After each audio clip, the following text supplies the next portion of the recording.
माझं नाव सत्यजित बोटे.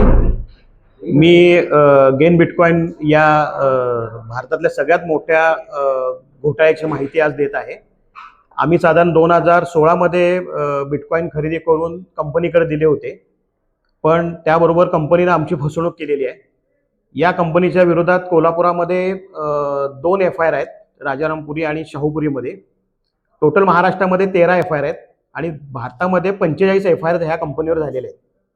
आम्ही भारतभरातल्या सगळ्या गुंतवणूकदारांनी एकत्र येऊन आम्ही एक संघटना, रजिस्टर संघटना स्थापन केलेली आहे आणि त्या संघटनेच्या मार्फत आम्ही सुप्रीम कोर्टमध्ये एक रिट पिटिशन दाखल केलेली आहे की आम्हाला आमच्या फसवणुकीची आम्हाला रिकव्हरी मिळावी, ह्याची एक SIT स्थापन करावी आणि ती SIT निवृत्त न्यायाधीश म्हणजे सुप्रीम कोर्टचे निवृत्त न्यायाधीश आहेत त्यांच्या अध्यक्षतेखाली व्हावे.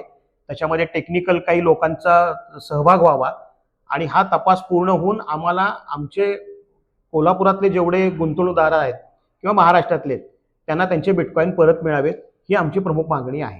कारण कोल्हापूरमध्ये आता बघा 2 FIR मध्ये साधारण 150 बिटकॉइनची हे झालेली आहे, फसवणूक झालेली आहे आणि आता एक आरोपी याच्यात सापडल्यानंतर दिल्लीमध्ये CBIनं त्याच्यामध्ये इंटरव्हिनिंग करताना असं सांगितलंय की हा घोटाळा 2 लाख बिटकॉइनचा आहे. साधारण बघा आज एका बिटकॉइनची किंमत 60 लाख रुपये आहे. जर तो 2 लाख बिटकॉइनचा घोटाळा असेल तर त्याची व्याप्ती मोठी आहे आणि त्याचा तपास चांगला व्हावा आणि जे आतापर्यंत सीज झालेले काही बिटकॉइन आहेत या गुन्ह्यामध्ये ते आम्हाला परत मिळावेत आमचे.